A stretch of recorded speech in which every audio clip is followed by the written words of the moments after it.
আসসালামু আলাইকুম। শুরুতেই আমি দেশের সবাইকে শুভেচ্ছা জানাচ্ছি। দীর্ঘ 17 বছর পর একটি উৎসব মুখর, অংশগ্রহণমূলক ও শান্তিপূর্ণ জাতীয় নির্বাচন সফলভাবে সম্পন্ন করার জন্য এই নির্বাচনের মাধ্যমে জনগণ, ভোটার, রাজনৈতিক দল, প্রার্থী, নির্বাচন সংশ্লিষ্ট প্রতিষ্ঠান ও আইনশৃঙ্খলা বাহিনী সম্মিলিতভাবে একটি প্রশংসনীয় নজির সৃষ্টি করেছে। ভবিষ্যতে বাংলাদেশের নির্বাচন কেমন হওয়া উচিত, এই নির্বাচন তার একটি উৎকৃষ্ট উদাহরণ হয়ে থাকবে। প্রিয় দেশবাসী, বিগত 18 মাস আমার উপর অর্পিত দায়িত্ব নিষ্ঠার সাথে পালন শেষে একটি নির্বাচিত সরকারের কাছে দায়িত্ব হস্তান্তরের প্রাক্কালে অন্তর্বর্তী সরকারের প্রধান উপদেষ্টা হিসেবে আজ আমি আপনাদের কাছ থেকে বিদায় নেবার জন্য উপস্থিত হয়েছি। আজ বিদায়ের দিনে 5ই অগস্টের কথা স্মরণ করে আপনাদের কিছু কথা বলবো। কি মহা মুক্তির দিন ছিল সেদিনটি, সে কি আনন্দের দিন। বাংলাদেশিরা দেশে বিদেশে যে যেখানে ছিল আনন্দে চোখের পানি ফেলেছিল। দৈত্যের গ্রাস থেকে তরুণ ছাত্রছাত্রীরা দেশকে বের করে এনেছে, দেশ মুক্ত হয়েছে। কিন্তু দেশ সম্পূর্ণ অচল। এই অচল দেশটিকে কিভাবে সচল করা যাবে সেটা ছিল সবার মনে। অভ্যুত্থানের ছাত্র নেতারা ঠিক করলো দেশকে সচল করার জন্য একটি সরকার লাগবে। সরকার গঠন ও চালাবার জন্য তারা আমাকে খবর দিল। আমি তখন বিদেশে, আমি দায়িত্ব নিতে রাজি না। তারা জাতির প্রতি কর্তব্য পালনের কথা বলে আমাকে রাজি করালো। 18 মাস পর এখন আমার যাওয়ার পালা। আমি আজ আমার কাজ হতে বিদায় নিতে আপনাদের সামনে এসেছি। আমাদের প্রথম কাজ ছিল দেশকে সচল করা। এটি ছিল সবচেয়ে কঠিন কাজ। যারা দেশকে লুটে পুটে খেত তারাই দেশের এই যন্ত্র চালাতো। তাদের একান্ত অনুগত লোকজন নিয়ে অভ্যুত্থানের সঙ্গে সঙ্গে সবাই পালিয়ে গেছে।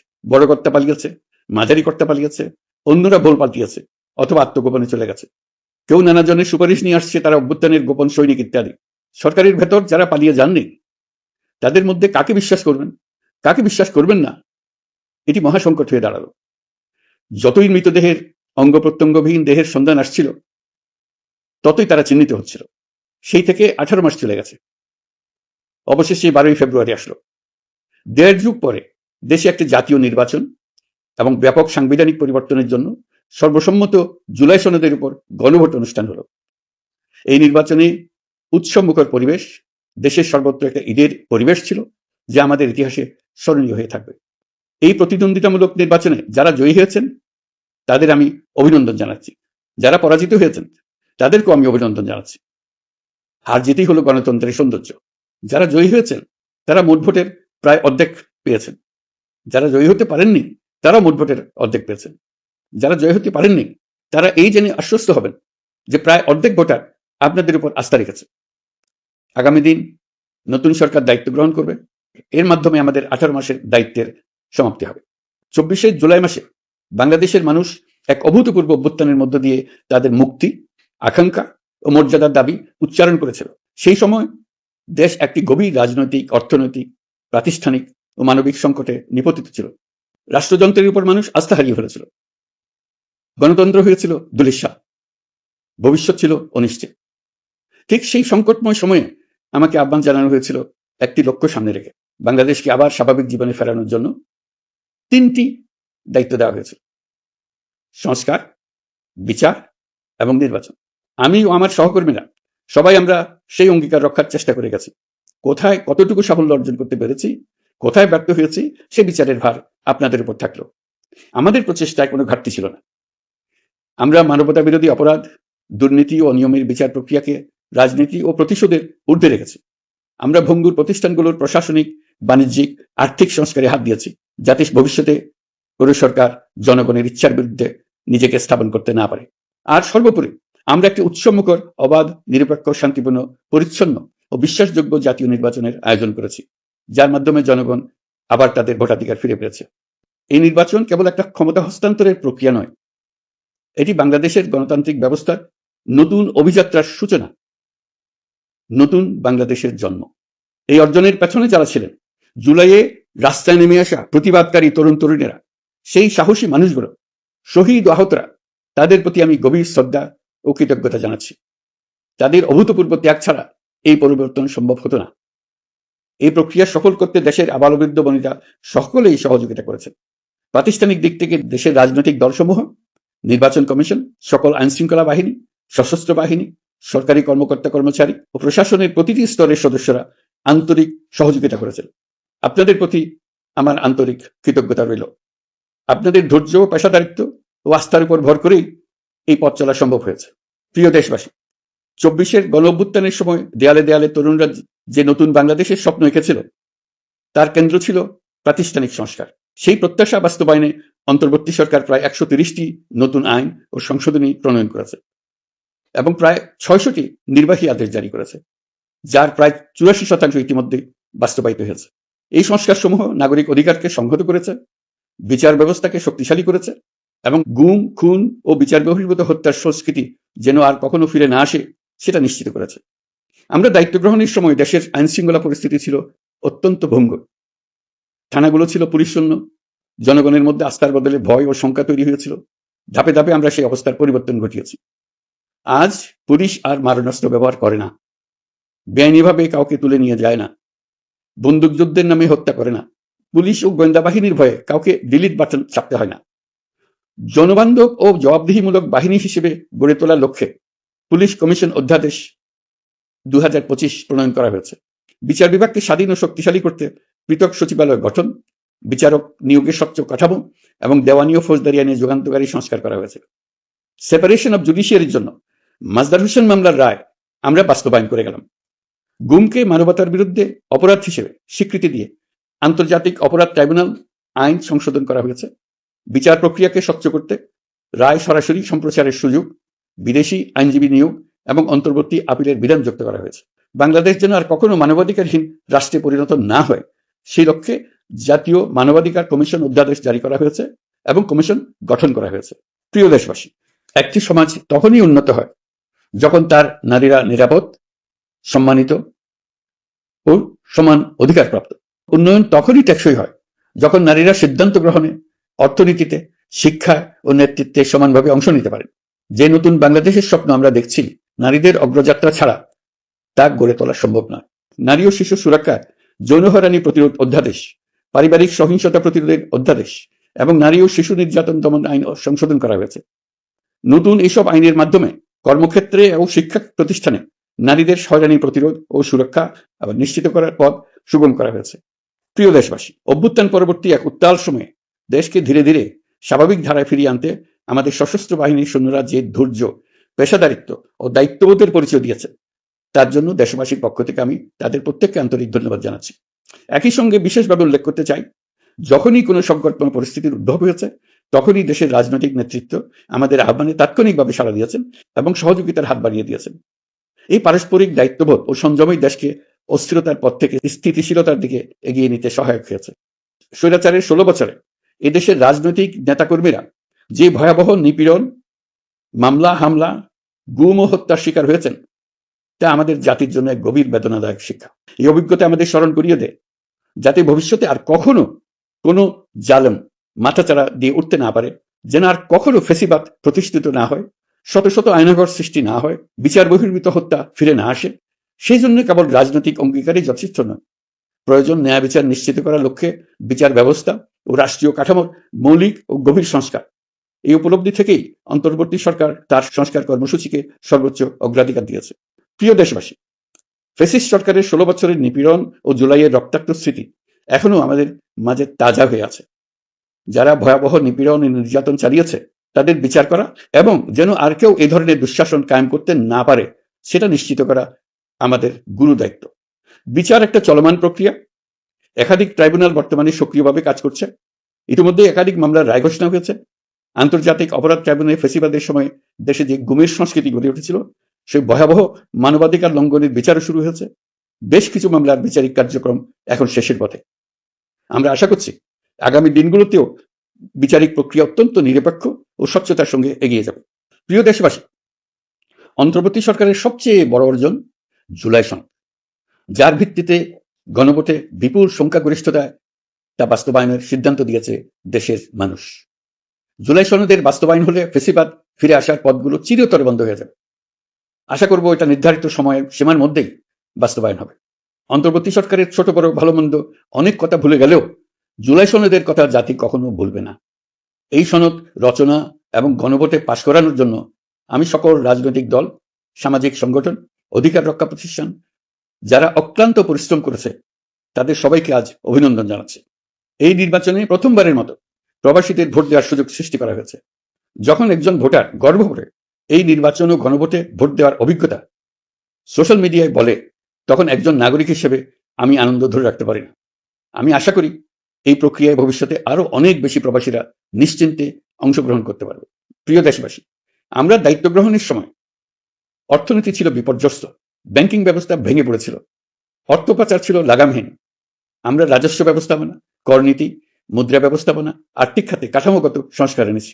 তলাবিহীন অর্থনীতি আমাদের জন্য রেখে গিয়েছিল আগের ফেসিবাদী সরকার। কেন্দ্রীয় ব্যাংক বাণিজ্য ব্যাংককে ফতুর করে দিয়ে গেছে, $234 বিলিয়ন পাচার করে নিয়ে গেছে, বিশাল ঋণের বোঝা রেখে গেছে। এইসব আমাদের জানা কথা। আমরা যারা এই অর্থনীতি আবার চালু করার দায়িত্ব পেয়েছিলাম তারা দিশা খুঁজে পাচ্ছিলাম না। এখন যাবার সময় স্বস্তি পাচ্ছি যে আমরা অবস্থার মোকাবেলা করতে পেরেছি এবং নতুন অর্থনীতির বুনিয়াদ রচনা করে রেখে যেতে পারছি। এখন আর পাওনাদাররা আমাদের তাড়া করতে আসবে না। আন্তর্জাতিক লেনদেনে আমরা চোখে অন্ধকার দেখব না। আমাদের রিজার্ভের পরিমাণ এখন $34 বিলিয়ন। আমাদের দেশপ্রেমিক প্রবাসী ভাই বোনদের রেমিটেন্সের টাকায় এই রিজার্ভ ক্রমেই বাড়ছে। নিত্য প্রয়োজনীয় পণ্যের দাম নিয়ন্ত্রণে সরবরাহ বৃদ্ধি করা হয়েছে, টিসিবির কার্যক্রম সম্প্রসারিত হয়েছে, বাজার তদারকি ও মজুতদারির বিরুদ্ধে কঠোর ব্যবস্থা নেওয়া হয়েছে। এর ফলে খাদ্য মূল্যস্ফীতি উল্লেখযোগ্যভাবে কমেছে। শ্রমিক অধিকারকে মানবাধিকারের অংশ হিসেবে বিবেচনা করে আন্তর্জাতিক শ্রম সংস্থার গুরুত্বপূর্ণ কনভেনশন সমূহ অনুসমর্থন করা হয়েছে, যা কর্মক্ষেত্রে শ্রমিকের নিরাপত্তা ও মর্যাদা নিশ্চিত করবে। যুগান্তকারী নতুন শ্রম আইন প্রণয়ন করা হয়েছে। প্রবাসীরা আমাদের অর্থনীতির প্রাণশক্তি। তাদের সুরক্ষা ও কল্যাণে আইন সংশোধন, বিদেশে আইনি সহায়তা, নতুন শ্রম চুক্তি এবং দক্ষতা উন্নয়ন প্রকল্প গ্রহণ করা হয়েছে। বন্দর ব্যবস্থাপনা ও বিনিয়োগ কাঠামোতে আমূল সংস্কারের মাধ্যমে ইউরোপীয় সর্ববৃহৎ বিনিয়োগ সহ একাধিক কৌশলগত প্রকল্প এগিয়েছে। ব্লু ইকোনমির সম্ভাবনা কাজে লাগাতে গভীর সমুদ্র বন্দর, মৎস্য ও আধুনিক টাউনশিপ উন্নয়নে নতুন কর্তৃপক্ষ গঠন করা হয়েছে। প্রিয় দেশবাসী, পররাষ্ট্রনীতিতে বাংলাদেশের সার্বভৌমত্ব, জাতীয় স্বার্থ ও দেশের মর্যাদা, এই তিনটি মূল ভিত্তি আমরা দৃঢ়ভাবে পুনরুদ্ধার করতে সক্ষম হয়েছি। নতজানুক পররাষ্ট্রনীতি কিংবা অপর দেশের নির্দেশনা ও পরামর্শ নির্ভর বাংলাদেশ এখন আর নয়। আজকের বাংলাদেশ নিজের স্বাধীন স্বার্থ রক্ষায় আত্মবিশ্বাসী, সক্রিয় ও দায়িত্বশীল। বিশ্বের সকল দেশের সঙ্গে পারস্পরিক সম্মান ও স্বার্থের ভিত্তিতে সম্পর্ক গড়ে তুলতে আমরা প্রতিশ্রুতিবদ্ধ। একই সঙ্গে ভারসাম্য বজায় রেখে ভবিষ্যতের জন্য প্রয়োজনীয় কৌশলগত সিদ্ধান্ত নিতে সক্ষম এমন একটি রাষ্ট্র হিসেবে বাংলাদেশ আজ নিজেকে প্রতিষ্ঠিত করেছে। রোহিঙ্গা সংকট আমাদের জাতীয় নিরাপত্তা, আঞ্চলিক স্থিতিশীলতা ও অর্থনীতির উপর একটা গুরুতর দীর্ঘস্থায়ী চাপ সৃষ্টি করে রেখেছে। দুঃখজনকভাবে দীর্ঘ সময় ধরে এই সংকট নিরসনে কোনো কার্যকর সমন্বিত আন্তর্জাতিক উদ্যোগ দৃশ্যমান ছিল না। দায়িত্ব গ্রহণের পর আমরা আন্তর্জাতিক অঙ্গনে মৃতপ্রায় এই ইস্যুটিকে পুনরায় বিশ্ব মনোযোগের কেন্দ্রে নিয়ে আসতে সক্ষম হয়েছে। এই সংকটের গুরুত্ব অনুধাবন করে জাতিসংঘ আমাদের পাশে দাঁড়িয়েছে। জাতিসংঘের মহাসচিব নিজে বাংলাদেশ সফর করেছেন এবং সমস্যার টেকসই সমাধানের সহায়তার অঙ্গীকার ব্যক্ত করেছেন। আমার অনুরোধে জাতিসংঘে রোহিঙ্গা বিষয়ে বিশেষ সভা অনুষ্ঠিত হয়েছে। প্রিয় দেশবাসী, দীর্ঘ ফেসিবাদী শাসনামলে বাংলাদেশের সশস্ত্র বাহিনীর সক্ষমতা ও আধুনিকীকরণের বিষয়টি পরিকল্পিতভাবে উপকৃত ছিল। আমরা অল্প সময়ের মধ্যেই সেই অবস্থার মৌলিক পরিবর্তনের সূচনা করতে পেরেছি। দায়িত্ব গ্রহণের পর থেকেই বর্তমান সরকার সশস্ত্র বাহিনীর সক্ষমতা বৃদ্ধি, আধুনিকায়ন এবং যে কোনো ধরনের আগ্রাসন কার্যকরভাবে মোকাবেলার জন্য সশস্ত্র বাহিনীকে উপযোগী করে গড়ে তোলাকে অগ্রাধিকার দিয়েছে। সশস্ত্র বাহিনীর প্রতিরক্ষা সক্ষমতা বৃদ্ধি একটি ব্যয়বহুল প্রক্রিয়া হলেও বর্তমান বৈশ্বিক বাস্তবতায় বহির্বিশ্বের সম্ভাব্য হুমকি ও আগ্রাসন মোকাবেলার জন্য এর কোনো বিকল্প নেই। এই বাস্তবতা বিবেচনা নিয়ে অন্তর্বর্তী সরকার তার সীমিত মেয়াদের মধ্যে সেনাবাহিনী, বিমান বাহিনী ও নৌবাহিনীর সক্ষমতা বৃদ্ধিতে যুগান্তকারী পদক্ষেপ গ্রহণ করেছে। আমি দৃঢ়ভাবে বিশ্বাস করি এই উদ্যোগগুলোর ধারাবাহিকতা ভবিষ্যতের নির্বাচিত গণতান্ত্রিক সরকার সমূহ অব্যাহত রাখবে, যাতে বাংলাদেশের জাতীয় নিরাপত্তা, স্বাধীনতা, সার্বভৌমত্ব, আঞ্চলিক অখণ্ডতা দীর্ঘমেয়াদে নিশ্চিত করা যায়। প্রিয় দেশবাসী, বাংলাদেশ এখন কেবল সংকট থেকে উত্তরণের গল্প নয়, বাংলাদেশ আজ অমিত সম্ভাবনার দেশ। আমাদের ছেলে মেয়েরা অসীম সম্ভাবনা নিয়ে জন্মায়। এটি সাহসী, সৃজনশীল, উদ্যমী তরুণদের দেশ। তাদের দরকার উপযুক্ত শিক্ষা, বিশ্বমানের প্রশিক্ষণ এবং এমন একটি রাষ্ট্র ব্যবস্থা যেখানে মেধা ও পরিশ্রম ও সততার মূল্য আছে। সারা বিশ্বে অর্থনৈতিক কর্মকাণ্ড পরিচালনায় প্রতি বছর বিপুল সংখ্যক দক্ষ, কর্মঠ, শৃঙ্খলাবদ্ধ কর্মীর প্রয়োজন তৈরি হচ্ছে, আর বাংলাদেশে আছে কর্মক্ষম বিপুল তরুণ সম্প্রদায়। আমরা যদি এই বৈশ্বিক চাহিদা পূরণে উপযুক্ত পদক্ষেপ গ্রহণ করি, তাহলে জাপান, কোরিয়া, মধ্যপ্রাচ্য, ইউরোপ, উত্তর আমেরিকা সহ সবাই চাইবে বাংলাদেশের তরুণ তরুণীদের শ্রম, মেধা ও সৃজনশীলতা ব্যবহার করতে। আমরা হয়ে উঠতে পারি তাদের জন্য পছন্দের একটা নির্ভরযোগ্য, দক্ষ জনশক্তি সরবরাহকারী দেশ। আমাদের খোলা সমুদ্র কেবল ভৌগোলিক সীমারেখা নয়, এটি বাংলাদেশের জন্য বিশ্ব অর্থনীতির সঙ্গে যুক্ত হওয়ার উন্মুক্ত দরজা। নেপাল, ভুটান ও সেভেন সিস্টার্সকে নিয়ে এই অঞ্চলে অর্থনৈতিক সমৃদ্ধির বিশাল সম্ভাবনা রয়েছে। অর্থনৈতিক অঞ্চল, বাণিজ্যিক চুক্তি ও শুল্কমুক্ত বাজারে প্রবেশের সুযোগের মধ্য দিয়ে এই অঞ্চলে একটি বৈশ্বিক উৎপাদন কেন্দ্র হিসেবে গড়ে ওঠার শক্তিশালী ভিত্তি প্রতিষ্ঠিত হবে। আমাদের বন্দরগুলোর দক্ষতা আন্তর্জাতিক পর্যায়ে নেবার জন্য সেরা আন্তর্জাতিক বন্দর পরিচালনা কোম্পানির সঙ্গে চুক্তির কাজে আমরা অনেক এগিয়ে এসেছি।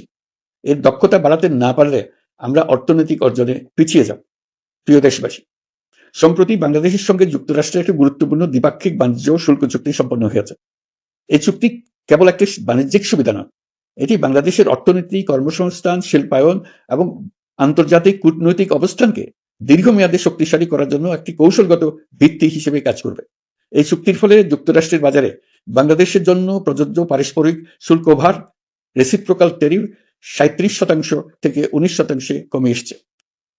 এই চুক্তির একটা বিশেষ দিক হলো যুক্তরাষ্ট্রে উৎপাদিত তুলা ও কৃত্রিম তন্তু ব্যবহার করে তৈরি পোশাক পণ্যে শূন্য পারস্পরিক শুল্ক সুবিধা। এটা একটা মস্ত বড় সুবিধা। এর মাধ্যমে যুক্তরাষ্ট্রের বাজারে শুল্ক সুবিধা পাওয়ায় বাংলাদেশি পোশাক আরো কম দামে যুক্তরাষ্ট্রে প্রবেশ করবে।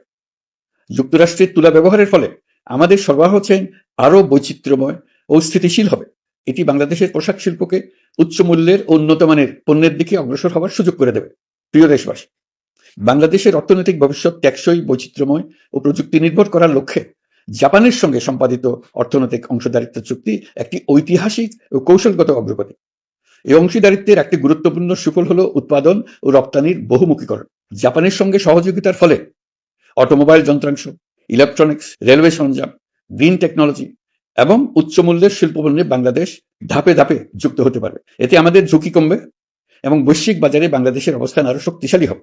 পৃথিবীর শিল্পোন্নত দেশগুলো আমাদের দেশে বিনিয়োগ করবে শুধু জাপানের শুল্কমুক্ত রপ্তানির সুবিধা গ্রহণ করার জন্য। প্রিয় দেশবাসী, আমরা চীনের সাথে আমাদের উন্নয়ন সহযোগিতা গভীরতর করেছি। গত বছর মার্চে বেজিংয়ে চীনের প্রেসিডেন্ট শি জিনপিং এর সাথে বৈঠকে আমরা দুদেশের মধ্যকার কৌশলগত অংশীদারিত্বকে নতুন পর্যায়ে উন্নীত করার প্রত্যয় ব্যক্ত করেছি। ইতিমধ্যে তিস্তা নদীর সামগ্রিক ব্যবস্থাপনা ও পুনর্বাসন প্রকল্পের বিষয়ে উল্লেখযোগ্য অগ্রগতি হয়েছে। নীলফামারীতে 1000 শয্যার একটি আন্তর্জাতিক মানের হাসপাতাল তৈরিতে দুদেশ একমত হয়েছে। এই কাজটি আমরা এগিয়ে নিতে পেরেছি। আমরা এমন একটি বাংলাদেশ গড়ে তুলতে চাই যে বাংলাদেশ শুধু স্বল্প মূল্যের শ্রমনির্ভর অর্থনীতি নয়, বরং দক্ষতা ও প্রযুক্তি ও মূল্য সংযোজন ভিত্তিক অর্থনীতিতে রূপান্তরিত হবে। তবে আমি স্পষ্টভাবে বলতে চাই, এই সম্ভাবনা বাস্তবে রূপান্তরিত হলে 3টি বিষয়ের কোনো বিকল্প নেই: শিক্ষা, প্রশিক্ষণ এবং সততা। অতীতে রাষ্ট্রীয় ব্যবস্থাপনায় সীমাহীন দুর্নীতি, অসততা, অনিয়ম ও জালিয়াতিকে উৎসাহিত করা হয়েছিল। সেই সংস্কৃতি আমাদের পেছনে টেনে রেখেছিল, আমাদের বিশ্বাসযোগ্যতা ক্ষুণ্ণ করেছিল। নতুন বাংলাদেশকে সেই পথ থেকে সরে আসতে হবে। আমাদেরকে প্রতিজ্ঞাবদ্ধ হতে হবে নিয়ম মানায়, প্রতিশ্রুতি রক্ষা, মান বজায় রাখা, রাষ্ট্রের প্রতিটি স্তরকে দুর্নীতিমুক্ত করায়, স্বচ্ছতা ও দায়বদ্ধতা নিশ্চিত করা। প্রিয় দেশবাসী, আমরা শূন্য থেকে শুরু করিনি, শুরু করেছি মাইনাস থেকে। ধ্বংসস্তূপ পরিষ্কার করে প্রতিষ্ঠান দাঁড় করিয়ে তারপরে সংস্কারের পথ ধরেছে।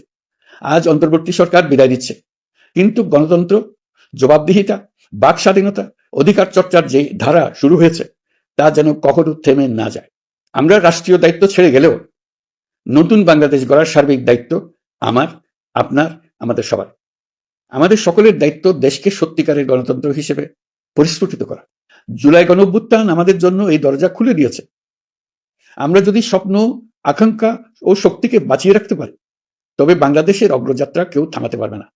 গণঅভ্যুত্থানে যারা প্রাণ দিয়েছে, শরীরের অঙ্গ হারিয়ে দুঃসহ জীবনযাপন করছে, যাদের লাশ পুড়িয়ে ফেলা হয়েছে, যাদের লাশ এখনো খুঁজে পাওয়া যাচ্ছে না, যারা অল্পের জন্য বেঁচে গেছে, তাদের সকলের আত্মত্যাগকে এই জাতি যেন কোনোদিন ভুলে না যায়। প্রতিটি রাষ্ট্রীয় সিদ্ধান্ত গ্রহণে আমরা যেন তাদের ছবি মনে রেখে সিদ্ধান্ত নিই। আমাদের পরবর্তী প্রজন্মকে ক্ষমতাবানদের কিভাবে নিয়ন্ত্রণে রাখতে হয় সেই শিক্ষাটি যেন দিয়ে যেতে পারে। ক্ষমতাবানদের ক্ষমতা মানুষকে কিরকম মনুষ্যত্বহীন করে তুলতে পারে সেটা জাতির ইতিহাসে ধরে রাখার জন্য আমরা পলাতক প্রধানমন্ত্রীর বাসস্থান গণভবনকে জাতীয় জুলাই স্মৃতি জাদুঘর হিসেবে প্রতিষ্ঠিত করে রেখে যাচ্ছি। এখানে আপনাদের স্মৃতির বাস্তব নমুনা সংরক্ষণ করে রাখা হয়েছে। জাদুঘর যখন জনসাধারণের জন্য খুলে দেওয়া হবে, তখন আপনি যেখানেই থাকুন, দেশে থাকুন, বিদেশে থাকুন, আমি অনুরোধ করব আপনি সপরিবারে একবার এসে কিছুক্ষণ জাদুঘরে কাটিয়ে যাবেন। প্রিয় দেশবাসী, আসুন আমরা এমন একটি বাংলাদেশ গড়ি যেখানে সম্ভাবনা সীমাহীন আর স্বপ্নের কোনো সীমানা নেই। গত 18 মাসে ক্রমান্বয়ে এদেশের মানুষের মধ্যে গণতন্ত্র, একটি কল্যাণমূলক শাসন ব্যবস্থা, বাক স্বাধীনতা, ক্ষমতাকে প্রশ্ন করতে পারা, সমালোচনা করতে পারা, জবাবদিহিতায় আনতে পারার যে চর্চা শুরু হলো, উৎসবমুখর পরিবেশে নির্বাচন আয়োজন করে জনগণের অধিকার নিশ্চিত হলো, এই ধারা যেন কোনো রকমেই হাতছাড়া হয়ে না যায়।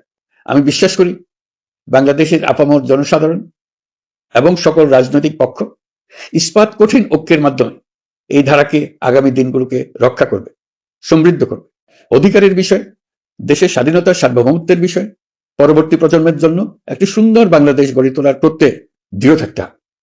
দলমত, ধর্ম, বর্ণ, নারী পুরুষ নির্বিশেষে সবাইকে আহ্বান জানাই একটি ন্যায়ভিত্তিক, মানবিক ও গণতান্ত্রিক বাংলাদেশ গড়ে তোলার সংগ্রাম অব্যাহত রাখতে।